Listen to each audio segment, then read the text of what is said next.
welcome to edition 121 of our Killa No Filla podcast with me, Rachel Fairburn, and Kiri Pritchard-McLean. Just before we start, I'll do a usual disclaimer. This isn't hero worship. We do this podcast because we mutual interest in serial killers. As long as we are doing this podcast, it stops us from writing them in prison. This is a Q&A episode. Yes, a special episode. We usually do about once a year. Yeah. So we were overdue to have a chat with you guys, and we've got loads of questions to get through. Yeah, judging by some of them, might make it once every 5 years, quite frankly. Also, just before we started the record, we were chatting, and I don't know how long we've been working with Owen now, our producer, who's fantastic. But it's so funny that he's become as dead behind the eyes as us, because we were working out what episode it was, and we're like, oh yeah, the last one was David Bain. He was like, oh God, thank God we don't have to talk about him again. Yeah, poor Owen has to listen to it again. Yeah. He listens to it once and then has to listen to it again. So poor At old the coal Owen. face. Yeah. Shout out Owen. Also, it's 10 a.m. now. I'm not allowed to eat until at least 2 o'clock. And I'm always starving when I wake up in the morning. I've got to go, you change doctors, moved house, change doctors. And for some reason it's like, well, we need to do you another health MOT. I'm fine. You're sending me some blood tests. I don't want them.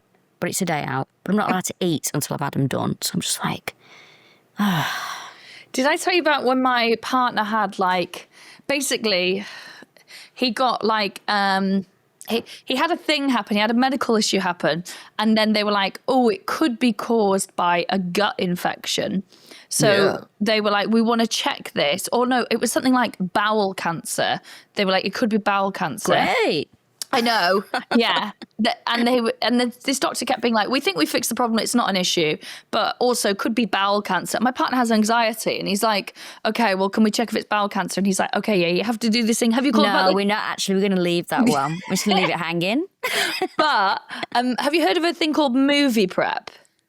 It's the least Hollywood thing you will ever take part in. So basically what it is it completely, you can't eat for a day beforehand. And then what it does is you drink this stuff and it completely flushes you out, gets rid of everything. So you sign up to basically piss out of your ass for 2 days, and then you can go and have these tests done. But it was so obvious that whatever was wrong with him was fixed it wasn't even anything to do with his bowel. That's the mad thing. It was like he went in with a bad eye. And they were like, we think it might be bowel cancer. He had a broken arm.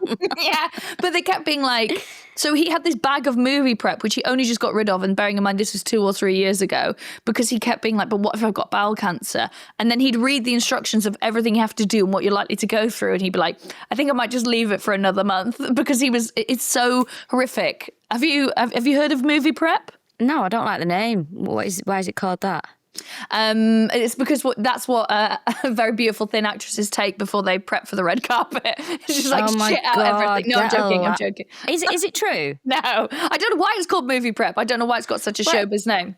It does sound like that. Well, mind you, make it sound nice, haven't you? Make it sound, give them a bit of something, you know. What was your thing I was going to tell you? I can't remember now.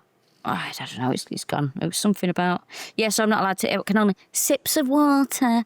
She's totally unnecessary. The doctor said to me, do you take any over-the-counter vitamins? I went, no. Well, that's very strange. Is it? Or do I just not need them? Am I fine as I am? Strange. She is determined to find something wrong with me. She is determined. Well, I don't think you're respecting your health, because you are, she said not to eat or drink anything, and I can see a slice of lemon in that water, Rachel, so. Oh, fuck him. Who gives a shit? No fucking shit anymore. So, the Q&A. Yeah. I'm going to get straight in there. Go on. I love this. I can't, so these are Instagram names, so I won't give them away. But this Instagram name begins with an S, and it says, could I please request a Rachel rant? Any topic she pleases. I live for it. I love you too so much. Well, I'll be honest with you, I don't think people know the definition of ranting, quite frankly. I think the problem is what I do is just express displeasure, and people are so fucking happy to be spoon-fed dog shit and say nothing that whenever they hear anybody push back on a subject, it's classed as a rant. For example, can you express to me what the fuck is wrong with these pop stars that we're being given now? I'm not going to mention any names, but I'm sure you can imagine. sorry, and I don't want to see. I'll say it, I don't want to see ugly pop stars. There you go. I've said it. I don't want to see somebody who, like, not only is the music terrible, it's a forced look. These people are not stars. It is dog shit, and everyone stands around clapping it. I don't want to see a pop star that I would look at in a pub and go, "What the fuck is that cunt wearing?" I don't want to see this. I want to. Do you know what I mean? This is what we like movie stars. Pedro Pascal, whatever his name is. Oh, you're telling us we're all meant to fancy this creep now? That guy's a creep. What do you think? 100%. I will give it a couple of years. That guy's a creep. What's all this fucking stroking your co-stars and acting like you're a really good guy? Oh, look at me wearing a t-shirt with a slogan on because I'm a good guy. Something going on wrong there. Also, stop telling me, oh, isn't he gorgeous? No, he looks like he's a panhead, is what he is. A what? It's a panhead. Someone looks like they've been hit by a pan. He's not. He's not. Hell. I'm just sick of being told, like, what? Oh, this is a star now, is it? And I am another thing that I'm sick of, and it's every single time. We are now as a country getting the bands we deserve. In 1975, and if you like them, kiss my ass. You know, privately educated brat with zero charisma who thinks, oh, look at me smoking a ciggy. That kind of thing. And also, it's literally everyone now. My favourite thing to do is Google someone's name and then school. You'll always find something. It'll either be a private school. They'll either have, zipped off from where they live to attend some sort of expensive course or something. Or, comedians have been to fucking clown school. That's a red flag. It's everybody. This is, okay, you're happy to be, this is it. You think a rant is a rant when someone expresses displeasure at being spoon-fed stuff that is inauthentic. There you go. Inauthenticity. It is. This is why I said this, and I'll say it again. This is why the Oasis reunion should not be the biggest thing that it is. This should just be like, oh, great, Oasis are back. It shouldn't be exciting so many people because there is zero authenticity anymore. It's a very strong one. There is great. Yeah. But let's differentiate from ranting and expressing displeasure. I love how you, when someone was like, oh, give us one of the Rachel rants, I love it. And you were like, right, here's the thing about ranting. But it's true, though. It's true. I think as well, it's like when people say about, someone called me Aggie. It's like, am I Aggie, or have you just been told that you can't get your own way? Like, am I putting a boundary up? Is that what it is? It's funny how men like to say Aggie all the time, isn't it? I'm done. Love it. Strong first question. Have you got one there? Let's see what we've got. I've got another good one here. This is from their Instagram, begins with a K.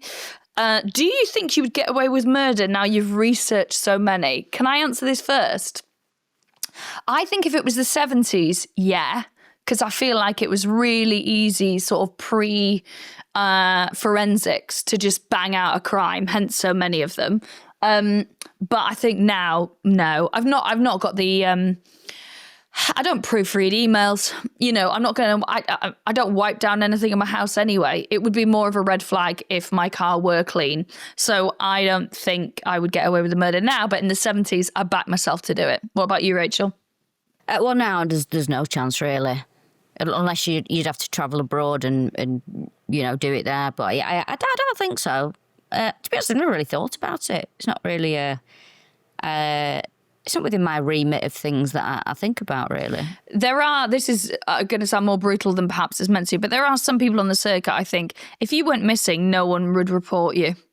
Like no one would notice, even if you didn't turn up for a gig you were booked for. So I think there's people you could target that I won't say no one would miss, but it would take a long time before anyone noticed. And some of them should be targeted, quite frankly, because it'd be a relief. Okay, here's one from Facebook. Not a serial killer, but would you cover the mushroom case from Australia? I'm obsessed with that one. Let's get a take on it, especially the white pants issue. If you know, you know. I don't know what that is.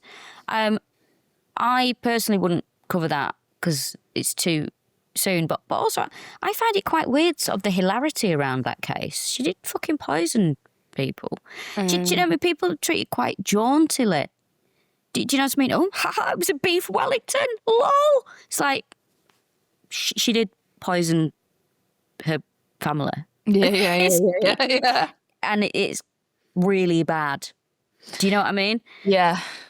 That's what I was thinking. I always find it quite odd, sort of certain cases that have this sort of jaunty hilarity around it, and I'm a bit like, I mean, it doesn't need us covering that. It's quite serious, and it's really quite recent, isn't it? Yeah, I think it's that mad thing where it's like anything that's a bit camp in a murder, i.e. like she was, like a beef Wellington. That's it. Then it becomes like something for an SNL skit. So Yeah. yeah. I don't know. No, it's too soon for us to do it. I wouldn't. What do you think? I wouldn't do it. I think if we leave it more time, more interesting details will come out. So that's what I always think is sometimes it's best to leave stuff just for a bit because there's more to talk about. Yeah. This is one from someone on Instagram beginning with L. How much time does it take to research each episode?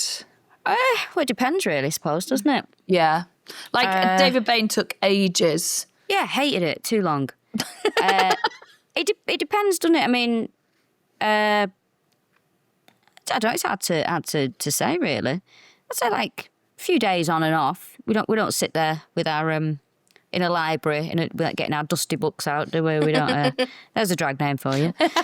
And we sort of it depends. I suppose I can't really answer that. I'd say over a few days at least. Good section of hours, I'd say. Yeah, over a few days. And then I usually get to Owen's house early, and about between 45 minutes and an hour early, and sit in my car and do the last bit of tidying up and going through, so I know roughly what we're talking about. Because sometimes stuff's too dense with information. So yeah, I think you're right, a couple of days. But sometimes stuff like that Jimmy Savile one took days and days of going through stuff to be like, okay, what needs talking about? What is rumor? What shouldn't we be repeating? That kind of stuff. Yeah. Are you doing any more? This is off Facebook.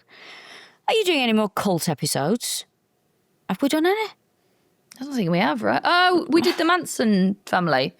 So what we usually do is like on Halloween, which is our birthday, and at Christmas we will go off piste a bit. So those episodes will be, not a serial killer. So that's where we'll branch out into true crime a bit broader.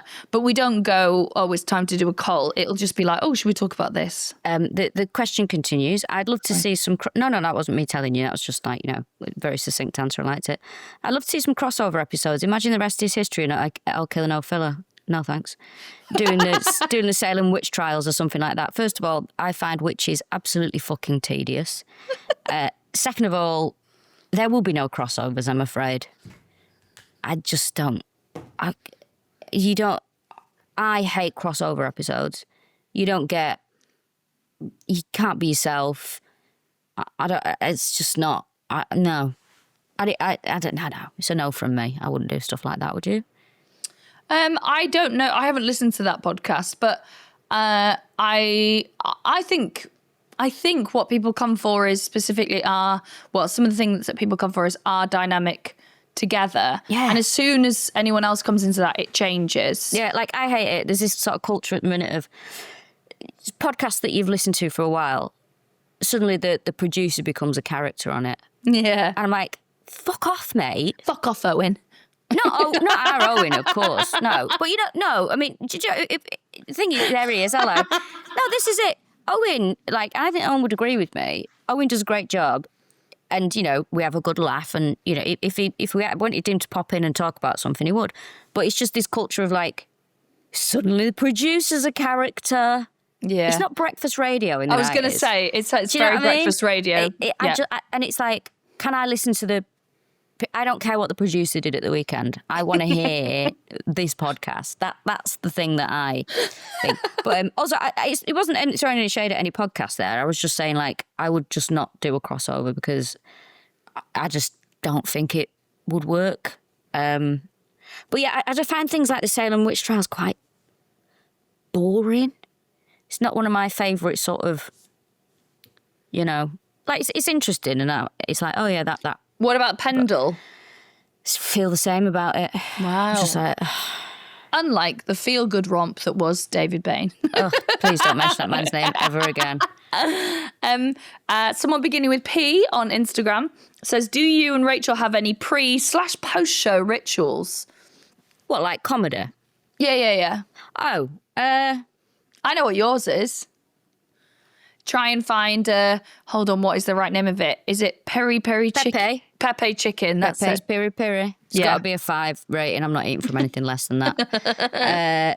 I can't really eat before a show. You see comedians stuffing a pie down the throat that they've got free from the back. I can't do that. I can't eat. I don't particularly like chat, just about half an hour before the show. I'm like, can we do this after? You know what I mean? After, looking for Pepe's, I imagine. I'm very hungry when I've done a show, and that's when I like to eat my tea. Do you have any? I don't think. Do you have any?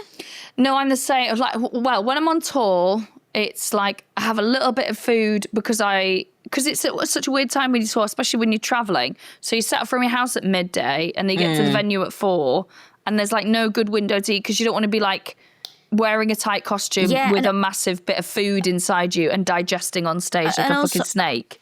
Also, you want to enjoy the food.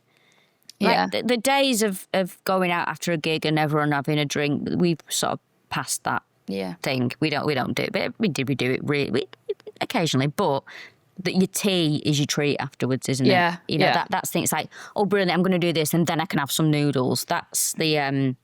I mean, some gigs I'll be on stage, some tour shows, and I'll be like, well, at least I've got a Wagamama's at the end of this fucking slog. Exactly. Yeah, that's the dream. If you can get to if you can do a tour show and Wagamama's is still open afterwards, All tour shows should start at 7. Thank you. Shout out to venues.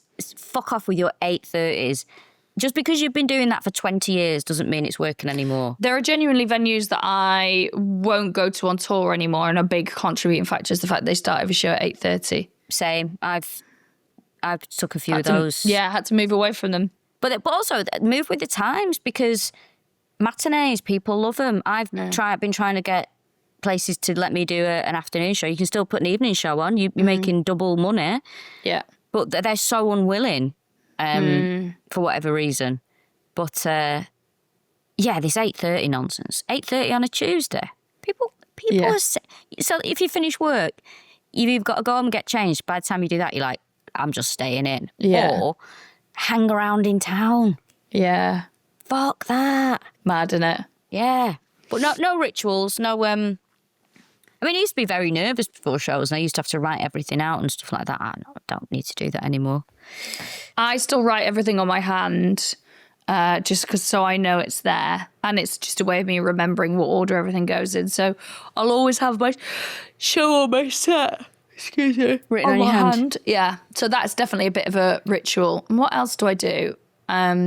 Just make my hair big. That's the other thing. And then, post show, it's slamming back as much food as I can. Thank you very much. This is a funny question. Who's your inspo in and out of the comedy world? If you could it's to say it's 2 questions, but we'll let you off. If you could redo one episode, Killer, which would it be? Inspiration in and out of the comedy world. Don't know. I'd say my favourite comedian is Frank Skinner. So Frank Skinner. Out, Lee-Manel Gallagher. That's it, really. Out, it's still sort of adjacent, but I really like Emma Thompson. I think she does things well. And in, I have, my partner had a hoodie made for me which says, what would Pasco do? Because when I'm deciding about work, things I get offered, I'm like, oh, should I do this? And I was like, I always go like, would Nish do it or would Sarah Pascoe do it? Because those are the kind of careers that I would want.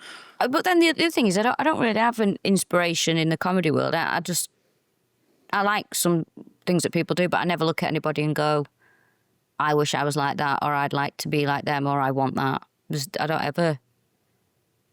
Weirdly, I don't ever think that.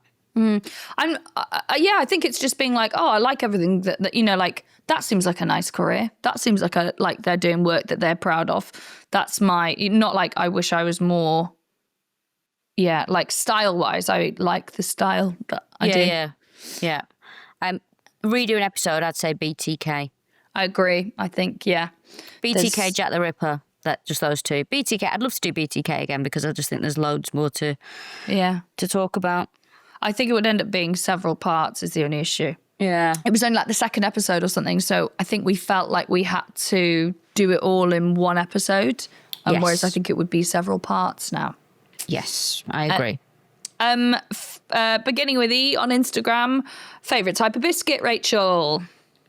Oh, I don't know, actually. I'm not a regular biscuit buyer. Have you got a favourite biscuit? I quite listen. Give me a good ginger, and I'm very happy. Yeah. Well, actually, interestingly, ginger used to be one of the flavours that I just could not stomach. Really? And now I love it. Yeah. Like I'd say in the past 6 months, I've just started to enjoy ginger. Huh. So I do like a ginger nut. But I'll tell you what I do, like a Choco Leibniz. Oh, yeah. They were little fit. Are they from like Aldi and Lidl? Yeah, they're good. On occasion, I quite like a cookie that might have a raisin in it, that kind of vibe. Yes. Oatmeal raisin, that kind of thing. Can't eat custard creams anymore. As a kid, I ate so many of them that one day I was just like, I can't eat these anymore. They make me feel sick. Like the idea of a custard cream makes me feel ill now through gorging on them. Yeah, I'd probably say maybe Choco Leibniz or just like an oatmeal cookie, that kind of vibe. Yeah. I've just remembered that Co-op do a vegan cookie with dark chocolate chunks in it, and it's really fit. Really fit. I fancy one of them. Well, if I wasn't not allowed to eat. Enjoy your slice of lemon, you greedy witch. Yeah, I know. What else have we got here? Do either of you have a favourite conspiracy theory? Oh, Killer is my favourite podcast. I've been listening for years. Thank you. You two crack me up. Thank you very much. Thanks for your hard work. Thank you very much. Paul McCartney was replaced. I do like that one. I like that one, yeah. That's a good one. By someone who came second in a lookalike competition. And I like that one. I listen to quite a lot of podcasts about conspiracy theories, but also I'm just like, these people are bonkers. Listen, I've said this before. Have I mentioned this on here? The one that I actually do believe. I think we're living in a simulation. Okay, right. Okay, I do. I genuinely think I think we're living in a simulation, and I don't know how to prove it, but I just think we are. So I don't think any of this is real. Can I ask why? Just probability wise. I don't know. I just do. I just think. I just think all of this is weird, and I just don't. I'm like, yeah, I can get on board with that. I probably think we are living in a simulation. I think that because there's an argument that probability-wise that we are, right? Yeah. And I think that's really interesting. But I also think it's so funny that, and so Rachel, that you've looked around and went, well, some cunt's got to be making this stuff. Yeah. So shit. But this is it. And also I think, well, if I am part of a simulation, can we zhuzh this up a bit, please? Like, can someone in this simulation put the pictures on the walls, please? Been here a month. Can we get this cracking? I don't know. I do kind of think. I just think it's like when you see like really strange animals, like I'm like, oh yeah, I don't think we must be living in a simulation. That can't be real. Yes. Like things like that. I don't understand the theory completely, but I do go through phases where I think, well, what does it matter? Because none of this is real. So you think maybe there's some like 17-year-old or like 13-year-old girl somewhere who's built like a world and is sort of controlling. Yeah, something like that. I don't know. And like, it's like we're going on about AI. I don't know why people engage with AI, quite frankly. I agree. I think people need to stop it. It shows a lack of imagination, a lack of creativity, and a laziness that I don't like. It baffles me that people are so keen to... It's so weird to me that I find it as like... And listen, I know AI exists in many forms. There's like brilliant AI used in like, medicine. One of them we covered on Best Medicine that was absolutely amazing. But like when people use it when they're like talking to chat GBT. And before someone messages and is like, I've got chronic anxiety and can't leave the house, I'm probably not talking about you, am I? I'm talking about like people I know. Just to caveat everything, fuck these people. I'm sick of people. Do you know what? This is a conversation between two people. Not everything is about you. When we're talking, we're not talking about you. Do you know what I mean? People need to get that through the fucking stupid heads. Seriously, like, If you're listening, I've got a stupid head, please don't message in. Yeah, exactly. Like, this is what I mean. It's like, oh, sorry, you thought you'd write in out of the hundreds of thousands of people that listen, you thought that was about you, did you? Get a fucking grip, you absolute moron. So I think when people say they sit and like chat to GBT, I don't know if I'm even saying it right, chat GBT, I think it's called. I find it one of the bleakest sort of sentiments ever. Also, I think it's as embarrassing as being like, these are people these are people who aren't impaired in any way. And I think it's just like, you shouldn't be admitting to that. It would be, to me, it's like admitting to wearing like fucking slave labor clothes to me, because it's so bad for the planet as well. I'm like, keep that to your fucking self. I would never admit that. Well, I think it's weird as well, because if you want to chat to that, you can chat to, go on a chat room. Yeah. You could talk to people who are having the same or similar experiences to you. What you want is basically people who have these relationships with these sort of AI, things. It's like, no, what you want is somebody to tell you that you're right all the time. Yeah, what you want is somebody to tell you. Yeah, what you want is validation consistently, and unfortunately, life isn't fucking like that.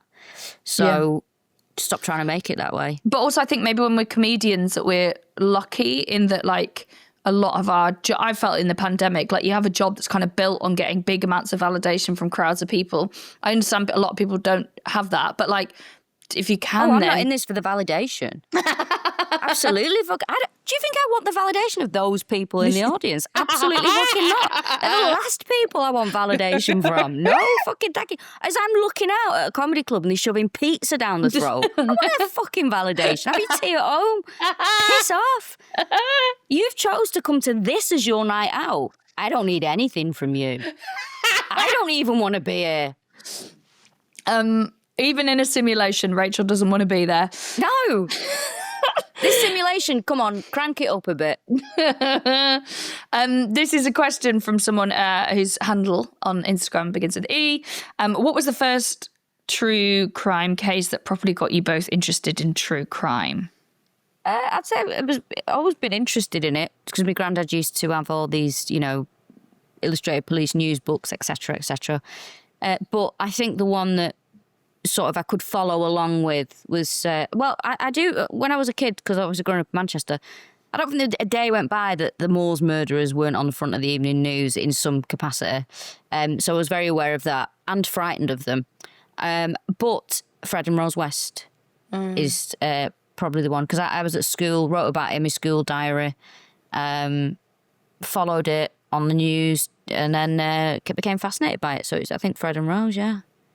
I know this is a dodge of the question, but I think it isn't real true crime, but I was obsessed with Hound of the Baskervilles when I was a kid. Yeah. And that got me interested in sort of weird stuff. And Dracula, I used to have a book on tape of Hound of the Baskervilles. No, I had a book on tape of Dracula and Frankenstein, and then this series by Alfred Hitchcock. Well, it wasn't written by him, but it just had his name on it, called The Three Investigators. So these kids would solve crimes. Ooh. And it was always sort of like, slightly kind of creepy, ghosty stuff. And I think that got me interested in anything from that world. Very good, yeah. Yeah. So not technically a true crime case. Well, it's all interlinked, isn't it? It is. If you're into one bit of it, you're probably into, hang on. I just have to unblock my social media to get the question. I have a blocking app on my phone that...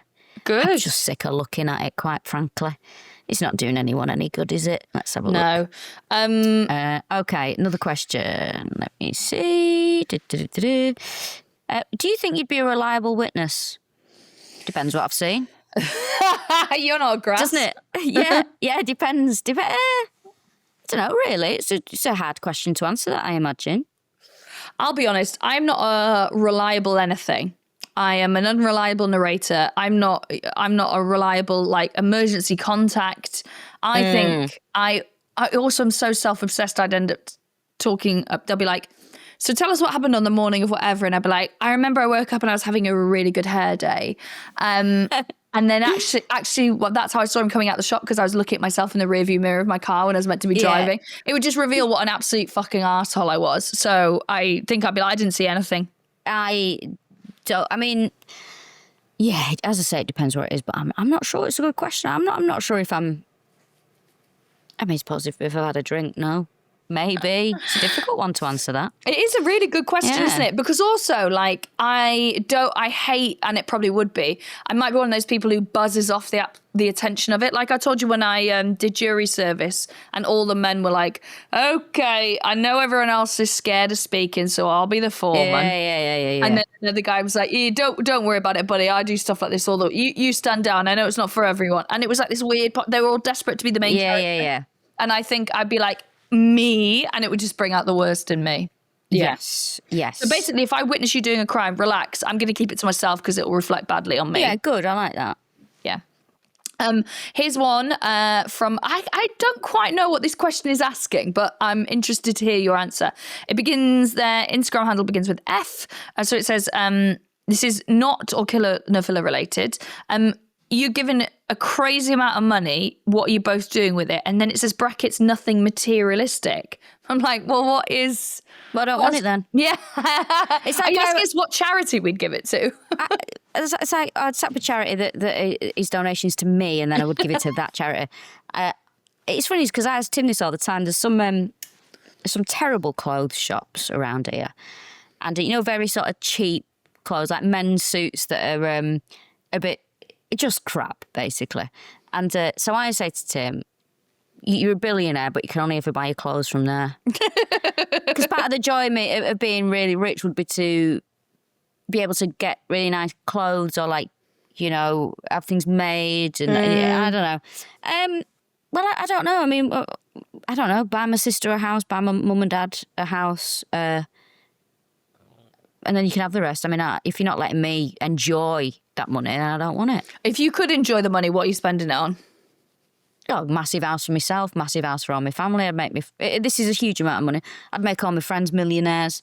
I'd go. You'd never hear from me again in comedy. I would the right to disappear. Fuck off, everybody. Goodbye. You would never hear from me again in the world of comedy. I'd just, probably get loads of animals. Pay someone to look after them. Just have a nice life in the countryside somewhere or near the sea. I wouldn't. That's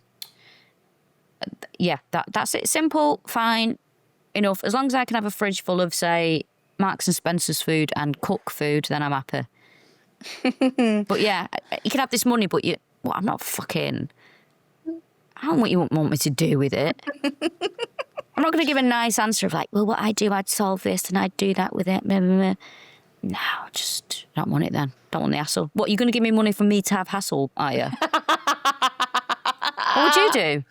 Well, I can't answer it because it's the same thing as like, I don't know. I guess, yeah, what you want is like, well, I'd solve world poverty. But like, yeah, everyone would do that, right? If you had like, everyone but Elon Musk. But if you had masses of money, I can only give materialistic answers because that's the only thing I can sort of think of. I'd get an extension on my house because even as like it's not a small house, but fucking hell, it's always full of fucking people. In 2 weeks' time, I'll have 5 children in my house. No, thank you. When I was a child, I didn't want to be around 5 children. This is not for me. So yeah, I get an extension, and then I do exactly what you're saying. Is like I'm sort of part of the way there, being in the countryside. I'm by the sea, but I'd want a Shetland pony for my niece. I'd buy all the little things that are like the animals. I'd hire someone on a good wage to look after them for when I'm not there. I'd probably have. I'd like some sort of animal sanctuary. Yeah, I think. same. I wouldn't. I think I'm almost there giving up meat. I only eat chicken and beef. I'm not. I think I'm probably almost there. I can't start talking about food. I'm not allowed to eat, am I? I'd get a chef. Oh, that's a great one. There you go. Yeah, that's a great one. Yeah, because I think the greatest tension in art, oh my God, I'd get a cleaner. Like, I'd absolutely love a cleaner. Because then you can, like, Yeah, because you just always... yeah, oh my God, yeah, I'd get a cleaner. But Yeah, just things to make your life a bit easier, you know. it's so funny. It's like nothing materialistic. And I'm like, cleaner, extension. But then again, you would have the time to do the cleaning. If I didn't have to go out to gigs all the time, or I didn't have to, you know, go and do something or whatever, it'd be like, oh, great. I mean, I do loads of cleaning anyway, but But it's have more also, time. it's crucially not a job I enjoy. Whereas like I can spend all day pottering around the farm, you know, doing stuff with the animals, doing that stuff. I'm not thrilled to go in and like hoover, although I do hoover every day. Yeah, but like, yeah. I I just know what don't you mean. like it. Okay, have you got one? A lot of repetition. No shade being thrown there. It's a glitch in the simulation. There's too many repeats. A question, probably from last episode. Is Tim interested in coming on the show? It was nice to hear him in the recent David Bain episode. Oh my God, he sent me a picture. We've got a WhatsApp group, haven't we? Together. Oh my God, it was so funny. Of his little face poking out the bottom of the video recording. Oh my God, it's hilarious. No, he's not interested in coming on it, and even if he was, he's not. There you go. The world doesn't need any more men on podcasts. Thank you very much. Well, there's a Tim-related question here, if you're happy with it. It's, what is the story of Tim and Rachel's recce? Oh, God, it's such a long time ago. So, Tim was making an advert. I won't say what it's for, because, you know, it's not out yet. Anyway, he said, oh, I've got to go to Worthing to do a recce, which, I mean, recce, if you don't know what that means, it means to have a mooch around to see if it's a suitable place that you can film something and blah, blah, blah. I said, oh, I'll come with you then, that'd be nice, you know, a nice day out at the seaside. It was not. I was trapped in a hell of my own making. It was worse than Mount Fuji. It was the worst day out of all time. The worst. And I can't even remember now why it was the worst. But it was, you know, one of those days where you go into something with positivity and you're like, oh, do you know, this will be nice. Anyway, it just ended up him being more sort of, because obviously it was work for him. I thought, oh, I'll be left to my own devices. But oh no, it was like, oh, we need to go to this place now. And so it was a lot of driving around, etc. And his work colleagues were there as well, which was fine. They're very nice. But also I'm quite, as you know, I'm quite a shy person in front of people that I don't know that well. So I was a bit like, oh no, now I've got to be nice, and this is hard. But the one saving grace was his colleague Saoirse got me a chicken sandwich, possibly one of the best chicken sandwiches I've ever had in my life. That really took the edge off the day. And then I got dropped off at an amusement arcade and I won 30 quid on a machine. So there were ups to the downs. But it was just one of those days where you go into something and you go, oh, this will be nice. And you're so full of hope and then you go, oh, this is not what I wanted at all. Do you know what I mean? Where was it? You're allowed to say? It was Worthing and sort of that area. I mean, nothing wrong with the places. They're very nice places, but it just was not. Was it more like being dragged around rather than going shopping? Like when you go shopping with your parents, you're just being dragged around a supermarket. And you're like, and this that wasn't his his fault. It was just like I sort of went. I found these charity shops, and I was like, oh great, I'll have a look in the charity shops. And then it was like, oh no, we've got. I was like, oh God, no. And then he said, well, you could wait here, but there wasn't enough stuff in the place to wait. I'd just be trapped there for hours. Do you know what I mean? So it was like I had to go along with it. But yeah, it was just not the day out that I wanted. And it was, yeah, just one of them where you go, hated that. Yeah. I am terrible for, like, my partner would be like going into a supermarket and I basically he's got a window of about maximum 12 minutes before I hit a wall and I turn to a child and I was like, can we go now? Can we, like, I just have no fucking patience for it. And so sometimes it makes me stay in the car. Yeah, that's the best. Do you know, shops that I'm not interested in, Halfords, do not take me into a Halfords.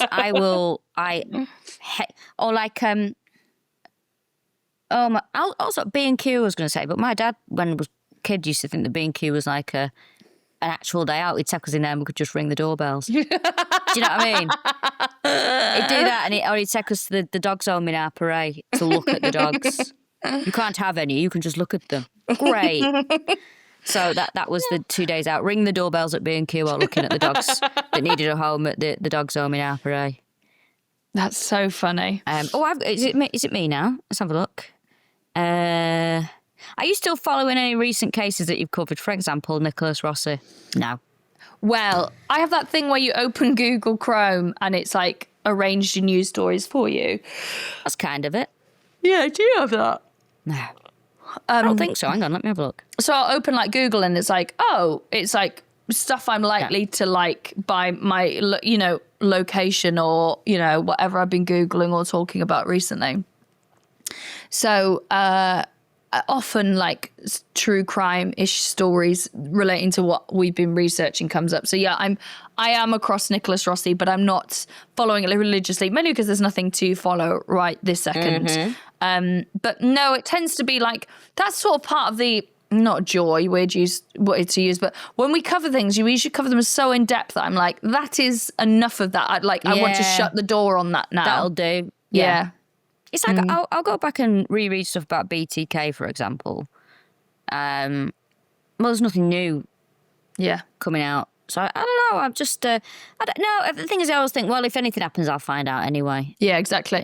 We'll be sent it a million times on the social media. Yeah, like that fucking house that had Oasis stuff in it.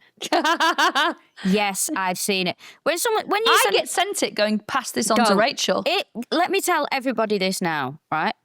If there's something about Oasis, you don't need to send me that with, have you seen this? Yes, I've fucking seen it. If it's Oasis, I have fucking seen it, and I've seen it hours before you have.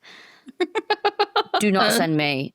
I'm not signing any more stuff. Stop sending your Oasis things. I'm not doing any more. This is my Ringo moment. This is, with peace and love. I am warning you with peace and love. Do not send me any more Oasis stuff. Yes, of course, I've fucking seen it. Also, I've got this real bee in my bonnet about, people have their houses on Zoopla or whatever, and they're selling them. Yeah. I really hate people that then make their houses go viral by taking the piss out of it.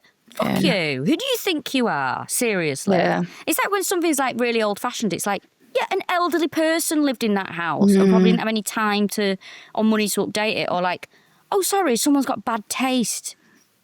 Or someone's not got your taste. They've made their home somewhere they feel amazing in. And Thank you. And I find it so sneering. It really fucking gets me, that kind of thing. Yeah. Don't be sneering, because your house is probably shit. Yeah, exactly. Yeah. Your house will be, grey and rose gold. So thank you. Just wind yourself back in your box. Yeah, exactly.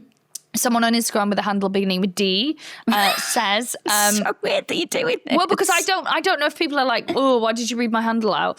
But I want people to feel recognised. Please, can we have Maggie Noggy back on? Listen, I will say the amazing Christopher Hughes / Maggie Noggy is genuinely the busiest person in showbiz. Busy guy, yeah. It's unbelievable. I saw him the other day. He's at the Eisteddfod this week. Yeah, he's been in America, hasn't he? He's been doing all kinds of stuff, yeah. He then goes back over to Norway to finish another book. Then he's doing a book tour, and he's also making a documentary. He's also very genuinely lobbying. It's about to change the law, like historically in the country. This would be a really interesting episode, actually. He is going to... So do you know that years and years ago, the cremation was illegal, and it was I think he was Welsh, but it was a druid, a sort of neo-druid called Dr. Richard something, who cremated his son on a pyre, and the authorities came and dragged his son's body off, and it was awful, and they were saying it's an affront to God, and he basically went through court and was like, no, people should be allowed to cremate their loved ones, and got cremation made legal. So Chris, who is a druid, is kind of going through the process now, and I know he was meeting with Parliament and stuff to make terramation legal, which is you basically get put into a pod for, I think it's 6 weeks. It's very low impact compared to cremation, which is really bad for the environment, and then you turn into compost, and then you can be used again and used to nourish the land and basically go back to the land.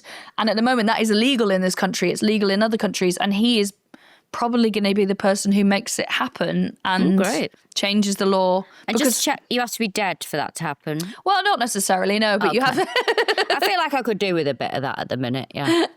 I imagine that fucking hell, if you made me into compost, just shaking out the bag and it's full of ash and it's too acidic and nothing will grow in it, and be like, this person was horrible. What an absolute waste.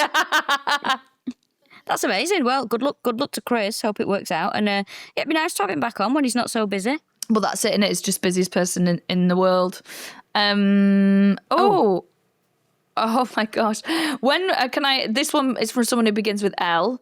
When did you last cry because something was really nice? I cry at sunflowers like a melt. Love you both. I don't imagine Rachel have an answer. I appreciate it. Also, just as a side note, someone did send a question in, why does Rachel hate everything? And I don't. See, that kind of question really annoys me, and I wanted to address that because I don't hate everything. Also, you do know this is a persona. If I didn't do half this stuff, you wouldn't laugh at anything.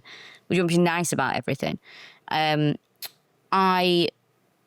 do like things. I don't. But do you cry at stuff though? No, I get upset. I cry more when it's something that's actually upsetting. I get quite upset about things to do with elderly people and like animals, etc., and things like that. Like don't show me anything to do with the elephant man. I'll just burst into tears. Do not talk to me about him. Do not show me anything. Really? I find it too deeply sad. I think he was treated appallingly, and I think it's awful. So I'm getting upset thinking about the fucking elephant man now. But things that are nice, no. I just go, oh, that's great. That's nice. I know that feeling though of being like completely overwhelmed because something's lovely and like thoughtful. I'm not going to say it, actually, I sound like a dickhead. No, go on, you've started now. Listen, no one's going to come out of this well. My partner wrote me a haiku about me sitting on a hammock with my favourite chicken. Yeah, I hate this, carry on. Why does Rachel hate everything? Because people tell me things like this. What do you want from me? Listen, I know. And it was very touching and it made me well up. There you go. Yeah, I mean, each to their own. No, I don't usually get upset about. No, it's always upsetting things. But no, there's things that I go, oh, that's great, that's nice, or oh, lovely, sunflower in my garden here. Whoever sent the question in can have a cry about that. I don't know. I don't really get overwhelmed in that sense. Oh, I think especially depending on where I am in my cycle as well, I'll get very easily overwhelmed. Have you got another question then? They've all been pretty much of a muchness there. There was one about asking if others have ever done jury duty, but we've spoken about that, and you literally just mentioned it. Yeah. I've never done it. I don't think I'd want to either.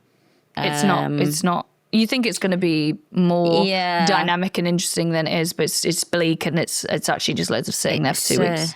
Yeah, I think we might just be repeating ourselves with the stuff. I've got some more. This is from someone who begins with M. If you could meet one of the killers to ask their motive, who would you ask and why?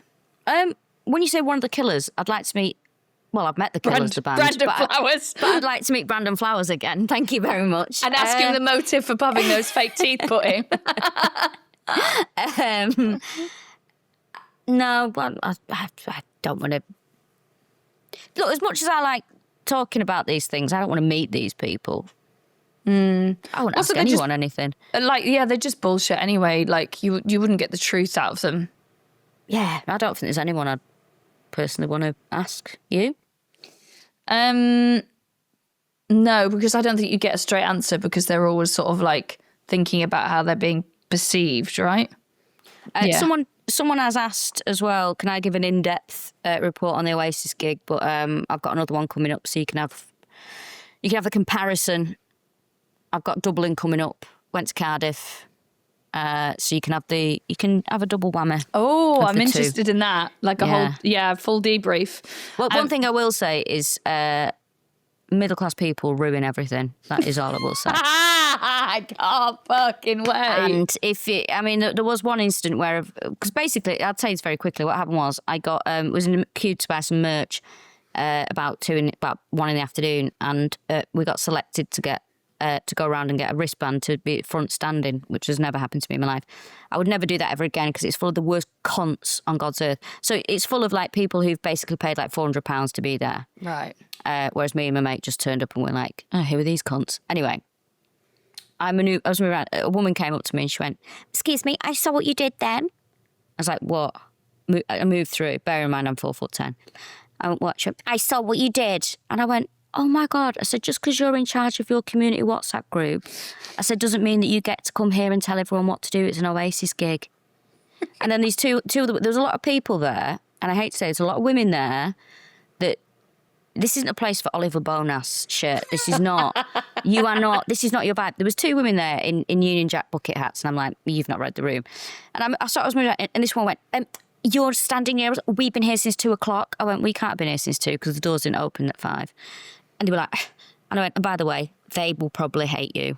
There was so many, and I hate to say this, so many middle class women fucking ruining it for everybody. And I would never again would I go to front standing ever. Really? No, I would never do it.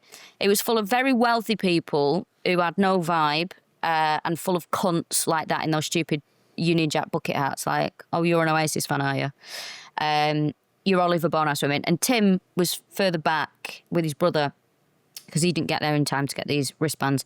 Anyway, that was traditional Oasis gig stuff, you know, the way it is. But there were women, again, your Oliver Bonas girls, who, it's an Oasis gig. This isn't fucking Oasis by candlelight that you went to see in fucking your local community hall, right? This is an Oasis gig and they're back. And there was women sort of being taken out crying because people were jumping around and... What were they expecting? Seriously, sit this shit out, love. I cannot express to you how much this is not your... Just because something's happening doesn't mean you need to be there. And I will... I can see these cunts a mile off. They'll have like a bucket hat with a bit of Diamante on it, or like it'll be, you know, a sort of a lemon. Fucking stay at home. This is not for you. Not everything is for you. Stay at home and listen to fucking, I don't know, what are these people into? Fucking Lewis Capaldi. Go and listen to that. You'll enjoy that. Listen to your Take That's greatest hits. Put your little white trainers with your leopard print stripe on. This is not for you. And listen, the class divide really got me. Really? But yeah, I would never go front standing ever again. It was nice that we got that excitement, and I was excited about it. But Dublin coming up next week, I will be... If someone said to me, go stand right at the front, I'd say, absolutely not. I'm at the back with everyone else. So I'm looking forward to that. But anyway, there was great bits, obviously, but the good is going to be saved for my rundown of both gigs. I can't wait. Genuinely thrilled. And listen, I'll tell you, I gigged with... Oh, God, who was I gigging with the other night? I can't remember. He'd just been offered a ticket 3 hours before for an Oasis gig. I was like, why are you here? He said, oh, well, I had the gig. And I went, can I just express to you? I said, I'm comparing this gig. It was in Canterbury. I said, if somebody rang me an hour ago when I was on my way here to say I've got a ticket, I couldn't give a fuck about this. Unprofessional as it is. I've already said this, by the way. I've made sure that my agent knows this. So if you have to replace me, if I've said I'm going to be somewhere and something comes up that I can go and say Oasis, I'm not going to be there. It's not going to happen. So there you go. Anyway, I digress. She starts talking about Oasis. It's like I'm on a political panel, giving it the big one. Anyway, any more questions? They're all pretty much very repetitive. Not being critical. I've got loads of different ones here. Go on. This is from someone who begins with L. Have you seen a theory that lead poisoning caused the rise in 70s serial killers? I've heard about this. It could be true. Yeah, I'll be honest. But why is it always men? They drink more water, Rachel. They're better hydrated. Yeah, I had seen that, actually. I had seen that. But I haven't done... It'd be one of those ones where you're like... It goes everywhere, and then you find out in like a year's time the methodology was really faulty, and actually it's, you know... I just think we kind of clutching at straws in many ways. It's just the fact that it was easy to get away with it, and... Yeah, and you could buy guns, and like there was loads of I just, weaponry left over from the wars and stuff, yeah. I just think it was easier. That's my theory. This is someone who begins with J. If at some point in your life you get convicted of a serious crime, what would it most likely be? Genuinely, I think with me, I think it would be something violent. Air rage. But I have said this before, right? And I said this very recently. If I was told that I was terminally ill and I'm, I'd wait until I had about a month to live and I'd probably go on some sort of spree. Be that theft or murder, I'm not decided yet. We'll see. I think mine would be, I've just got it in me. Like I'm better as I get older, but I've just got a really bad temper and I could just see me doing something. I think about it all the time, Snapped I think. women who kill. Well, I don't think I'd kill Kiri anyone. Pritchard-McLean was a comedian and podcaster from North Wales. I don't think I've got the... Being presented with a haiku from her partner one day was the final straw. Sadly for her, this wasn't a simulation. Yeah, I could see me just flipping. I think about it all the time. I think, if I met this person now, I'd just knock them out for their, for them being such a wanker. And then I'm like, and then I'd lose my DBS. And, exactly. It's not worth it, is it? It's not worth it. Do you think, this is from someone who begins with F, do you think any of the cases you've covered reached the wrong verdict? And if so, why? No. Well, there's the guy, is it Graham Young or is it, I get confused. Oh, I mean, obviously. Welsh guy. The poor fella who was... Timothy Evans, Timothy Evans. Yeah. Who was hanged. Yeah, that was pretty bad, but that's, everyone said he's been, that was bad. But no, pretty much. Eileen Vernos probably shouldn't have been, she should have been in a mental institution of some description. She should have been in a hospital. I think a lot of people should be in institutions, but I think they should be in the institution before it gets to the point that they've killed somebody. Do you know what I mean? Yeah. Like, I think it should start before that. That's usually the Here's someone beginning with C. Would you rather have legs as long as your fingers or fingers as long as your legs?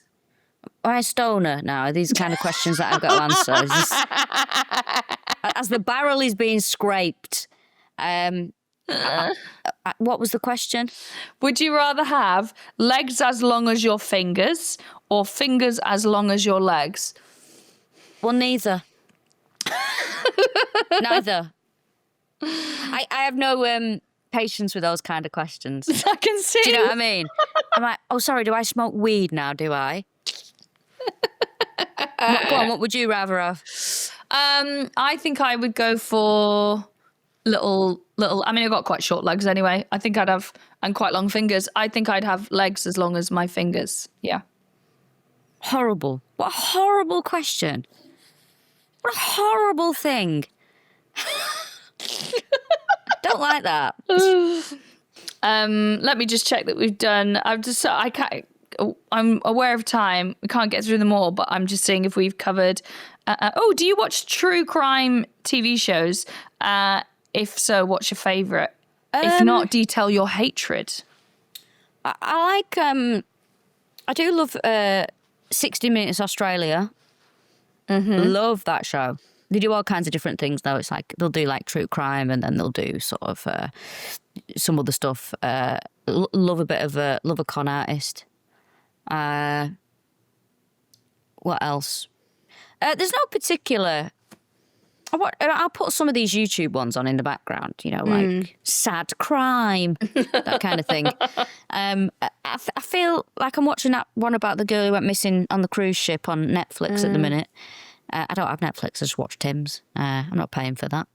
And but also, that's your partner. You should have one Netflix account. Oh yeah, but like if I don't ever watch it when I'm away either. Really? I don't even log into it. No, I don't bother. So that kind. The problem I find is that true crime, it can be really dragged out, and it's not everything's a two-part entertainment. Do you know what I mean? Yeah. Or 5-part, and you're like, this was 2 eps max. So I don't know. I find most of them are all right, really. I like to watch ones from sort of the early noughties now. Really? Yeah, there's one that's I found this weird channel that's like it's narrated by Tony Wilson as well, and it's always like con. In fact, it was about romance fraud and that kind of thing. Really into that.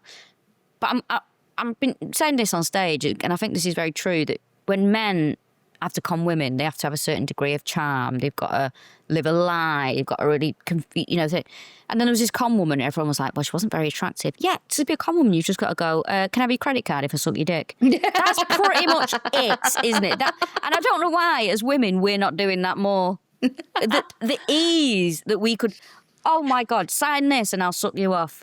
Yeah, no worries. Yeah. This is going to be clipped up and used on like an Andrew Tate podcast to be like, see, they literally know the system is like, if you suck our dicks, we'll give you our credit card. Don't give these women any time or power. But this is it. Stop being so pathetic. But yeah, I think a male con artist, he's got to fucking hire a private jet somehow. He's got to have, he's got to have a decent pair of shoes on. He's got to, he's like, they are, I hate them, but they are having to put a shift. They've got to pretend they work as a fucking pilot. It's like the level of lie is so insane. And yeah, we're just like, this con woman I was watching was like, she wasn't very attractive. I don't know what they saw in him. Yeah, I think it was just a case of, give me that and I'll suck you off. Yeah, no worries. There you go. What's that? You want a new car? Yeah, fucking no problem. Don't worry about it, love. That is the bottom line. What did they see in her? She could take her teeth out. That's what they saw in her. Thank you. Exactly. What did they see in her? She was a woman who was interested. That is it. That's the level. She had a couple of wet holes she was willing to rent out. That is the level. Whereas, yeah, these men, I don't want to be on their side, but I'm like, you've got to put a shift in, lad. All the lies you got to tell, the outfits you've got to buy. You are in a world of pain. But yeah, do you watch any? What do you watch? Yeah, I do watch stuff. It tends to be, I do like what did you call it? What's the genre? Romantic crime. Romance fraud, yeah. And what else do I watch? I watch a lot of stuff about like grifters and so like Instagram families, people exploiting their families or, those kind of Mormons starving their kids. I know that's kind of crass to put it like that, but yeah. No, I know what you mean. There's the ones I've been watching from like 20 years ago, it's like a guy who's lying that he's got cancer. That kind of, they're putting on a big showcase for him and it's like, oh God, no, mate. Oh no, you're going to get caught out. But a lot of these people now, because it was 20 years ago, they're out of prison and they just live in, they're probably conning again, aren't they? Well, yeah, again, like Gypsy Rose Blanchard, like kind of like people who I guess take like, who kind of look like they're in a benevolent part of the world or fundraising or, espousing family life. And then actually they're just like mean grifters. I love that kind of thing. Yeah, I like that kind of thing. This is interesting and something we've spoken about not on the podcast. This person begins with M. Has adding the video feature changed the way you all present the podcast? Or has adding video increased the traction the podcast gets? I don't think it's increased the traction. Maybe it's changed. It's more changed because like I'm looking at my own face. I hate it, and I've said this. Yeah. I absolutely hate it. I don't. I think it. We were saying this before. I think it takes away from your performance. Personally, not to be one of those people. As someone who has body dysmorphia, officially, I have official diagnosis. Don't be saying I've been on TikTok. I struggle with it a lot, and I feel that what I used to love about comedy, for example, and it was like, well, it just happened in the room, or it happens on the podcast, but now it's like we've got to have it's got to be filmed, it's got to be clips up, it's got to be, and I'll put stand-up clips out, and I hate doing it, and the amount of words I've had to hide that I don't want to see people saying stuff about you, I don't feel it's worth it. I mean, I don't know. I also don't know any men who have reduced putting their clips out, and I'm sure there will be some out there, but like reduced putting their clips out because people will like jump on their appearance or their worldview so quickly. Yeah. Or if they do, they see it like sport, whereas I think you're so used to being criticised about the way you look and for having an opinion as a woman, you're just like, I don't know why I'm opening myself up for this like hellscape. So I do put clips out, but as I say, I've had to mute, and like not anyone, people that follow me can comment or whatever. So you're missing that sort of interaction in many ways to make the clip go up the algorithm, because you just don't want some bloke from fucking Swindon to be calling you an ugly bitch because you just can't be bothered. Do you know what I mean? And like, it's not too bad on Instagram, I suppose, but but also I just hate video. I just don't see the point. I don't see that all it does is open women particularly up to more fucking abuse, and I just don't see the point. I think podcasts are much better when they're just done audio. That's the whole point of it. It's not television, it's audio, and I think people are funnier. I think people are more relaxed. It's like now you turn up anywhere and it's being filmed. You're like, oh, for fuck's sake, can I just do the thing that I do without having to?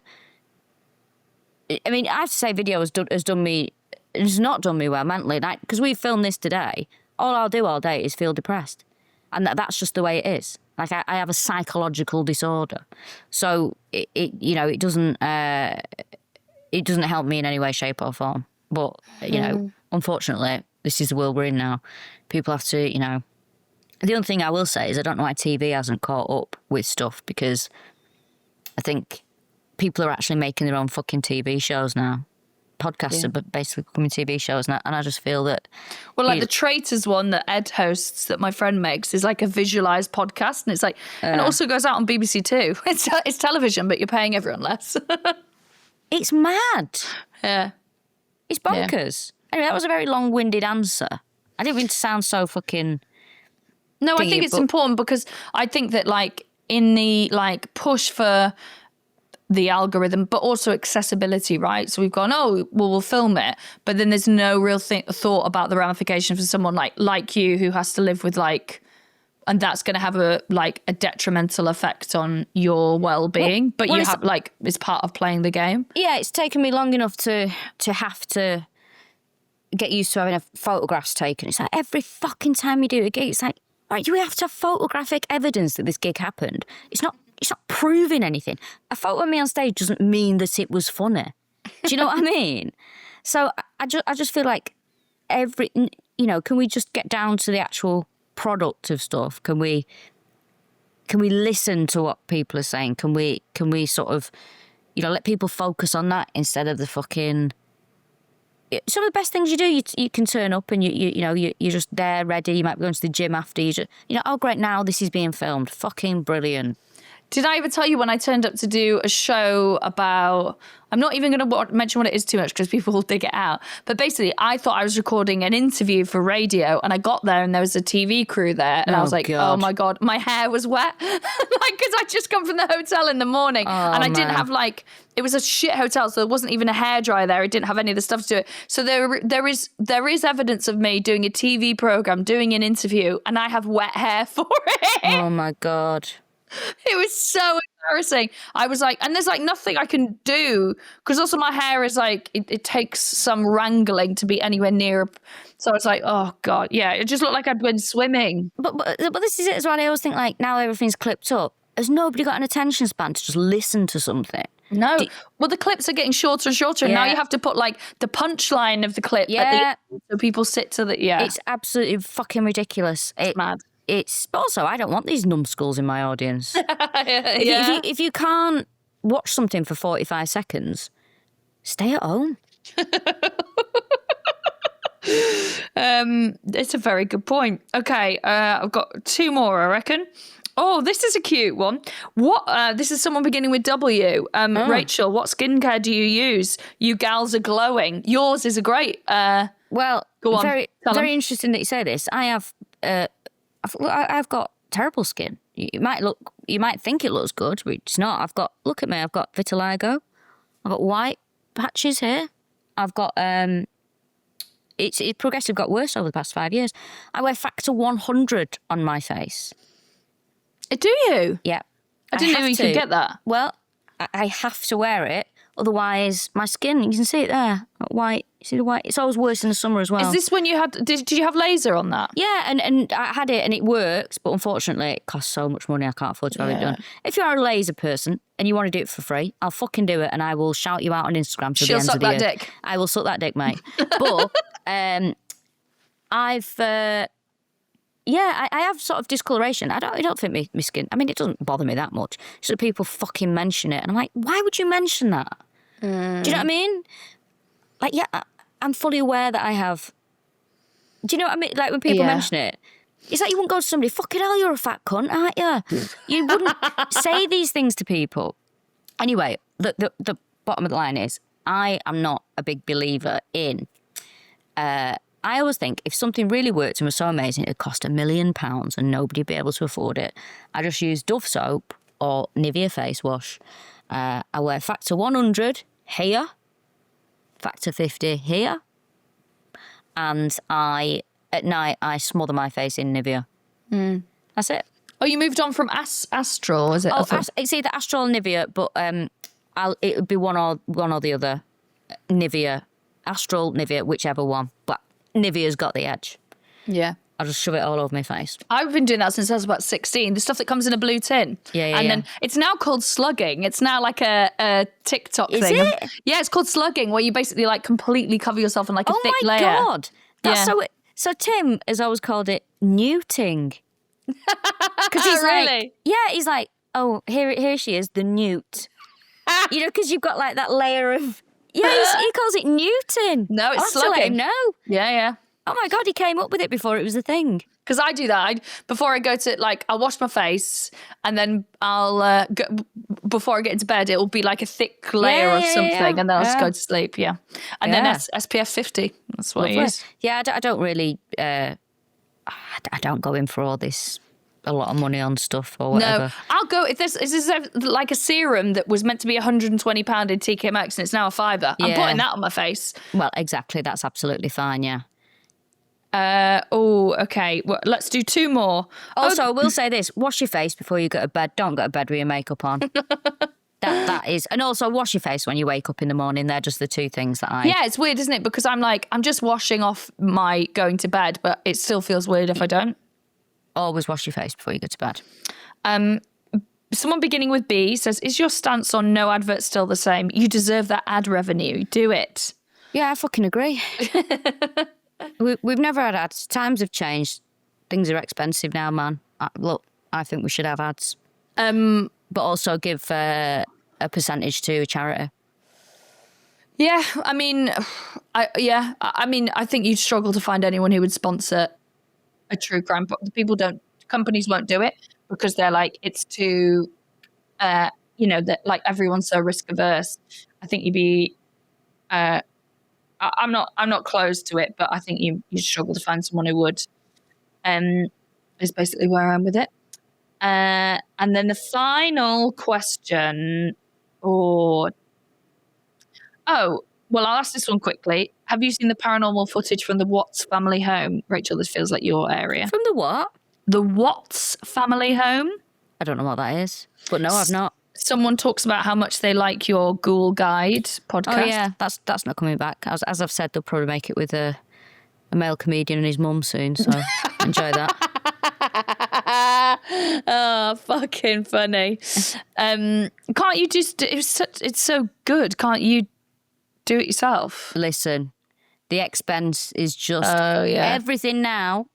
If you're, to actually just put stuff out there. It's like I do my short story podcast, which I do all myself. I say all myself. Tim, thank you, thank God, he puts it all on, puts it all together for me with the theme tune, etc. And he actually did the theme tune. Amazing. Very good. So doing that is it takes a lot out. Having a few problems with another podcast because production companies change and etc. And it's so hard to. Ghoul Guide would have cost. I mean, each episode would have cost hundreds to make, and it's mad now. And I think in podcasting in particular, because everything's changed, the people that make the podcast are often not the people making the money out of it. No. It's But because if you see like a professional podcast, usually, unless it's like a huge one with a celebrity attached to it, everybody else, so, like all the production company, the studio, everybody else will get, the person presenting is the last person to get paid. Yeah. So everyone has to be paid before they get paid. So, it's... So whatever you think the money and stuff is, it's a real trickle-down affair.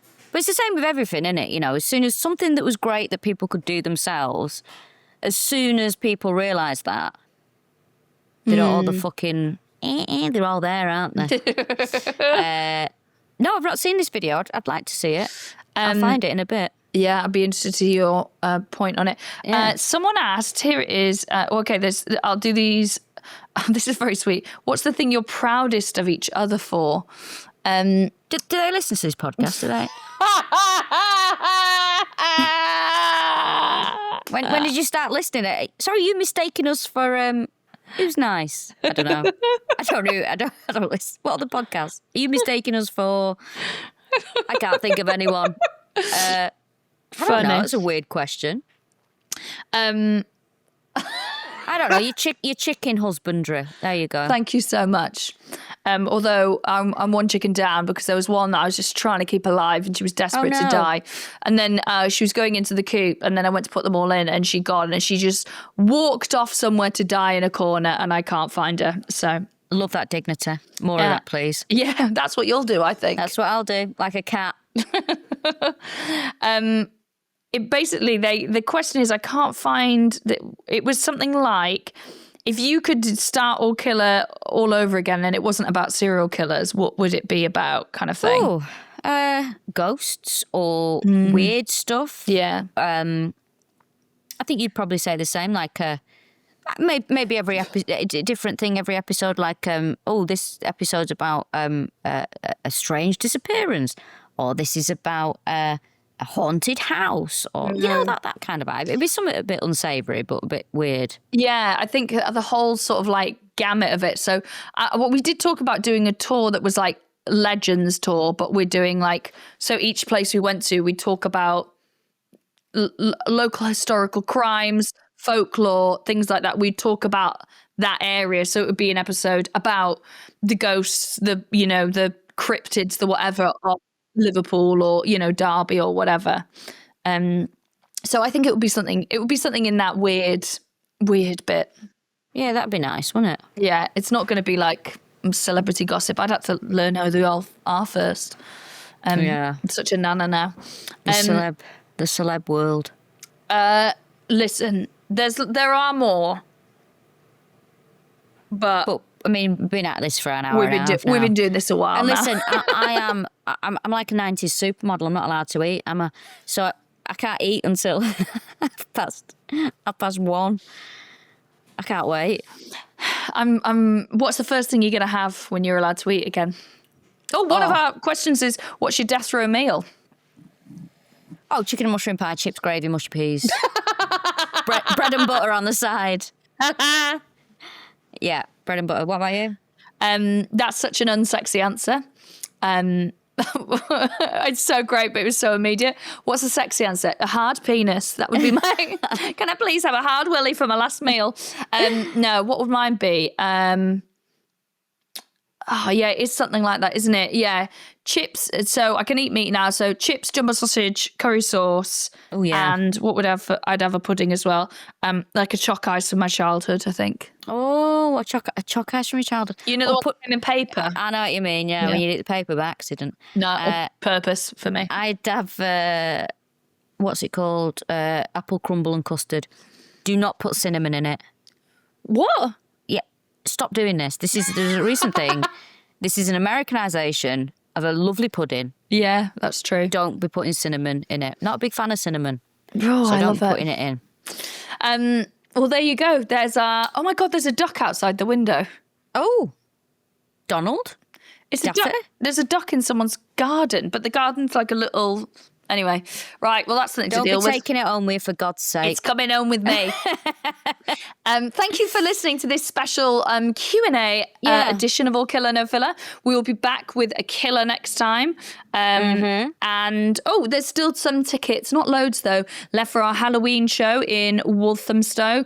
And there's still some tickets left for our Christmas show in Crewe. Again, they're both looking really busy and they're going to be really, really fun. So thanks so much for supporting us and for joining us at those. And anything you want to mention, Rachel? You can watch my Showgirl on YouTube.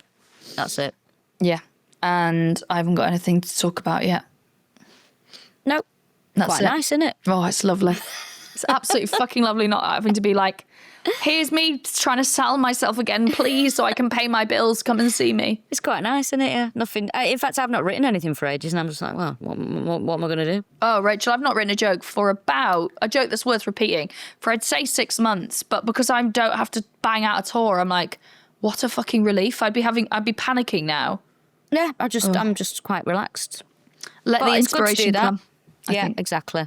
Thank you for listening. Thanks for listening. Bye.